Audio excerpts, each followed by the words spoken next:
ఎలా చెప్పాలో ఎమోషన్స్ నాకు తెలియట్లేదు, ఏం మాటలు తెలియట్లేదు. ఈరోజు నేను ఇక్కడ ఉన్నానంటే బికాస్ ఆఫ్ రామోజీరావు గారు. గొప్ప మనిషి అండి ఆయన.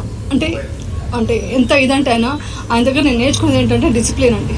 ఒక టైమింగ్ మెయింటైన్ చేయడం, టైంకి రావడం, టైంకి వర్క్ చేయడం. మెయిన్ వచ్చి కష్టాలు నమ్ముకున్న వాళ్ళు ఎప్పుడు బాగుంటారో నాకు చెప్పేవాళ్ళు అనమాట. నేను ఎప్పుడు అడిగేదాన్ని, సార్ ఈ ఏజ్లో కూడా ఇప్పుడు వచ్చి మీరు ఆఫీస్లో ఈ రామోజీరావు దీంట్లో మనం ఇక్కడ షూటింగ్ చేస్తామన్నమాట. వెళ్తుంటే కర్టెన్ ఓపెన్ ఉంటుంది, మార్నింగ్ కరెక్ట్గా 10 o'clock ఓపెన్ ఉండేది. అప్పుడు అడిగేదాన్ని నేను, సార్ ఎలా సార్ అంత టైంకి వస్తారు, అంత వర్క్ చేస్తారు ఈ వయసులో అంటే, నాకు ఇష్టమైందే వర్క్ చేయడం అమ్మా, శ్రమించాలి అని చెప్పేవాళ్ళు. అది కాకుండా చాలా గొప్ప మనిషి అండి. అంటే మానవత్వం ఉన్న మనిషి. అంటే మన ఏ చిన్న స్థాయిలో ఉన్నా కూడా కష్టపడి పనిచేసేవాళ్ళు అంటే ఆయనకి చాలా ఇష్టం అనమాట.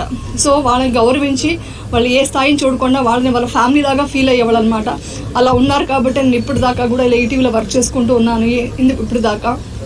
సో ఈరోజు నాకు ఆ మాట వినగానే చాలా షాక్ అయిందండి.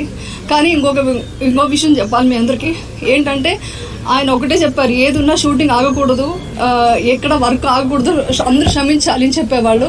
ఈరోజు కూడా బయట వాళ్ళంతా షూటింగ్ క్యాన్సిల్ చేశారు, కానీ మాకు ఇన్ హౌస్లో షూటింగ్ ఉందండి. ఈ బాధలో కూడా వెళ్ళి మన కృషి మనం చేయాలి అనేది ఆయన చెప్పి నాకు ఇన్స్పిరేషన్గా తీసుకొని ఈరోజు నేను షూటింగ్ వెళ్తున్నాను. ఆయన ఒక పవిత్రమైన ఆత్మకి శాంతి జరగాలనేసి ఆ దేవుడిని మనస్ఫూర్తిగా కోరుకుంటున్నాను. Thank you.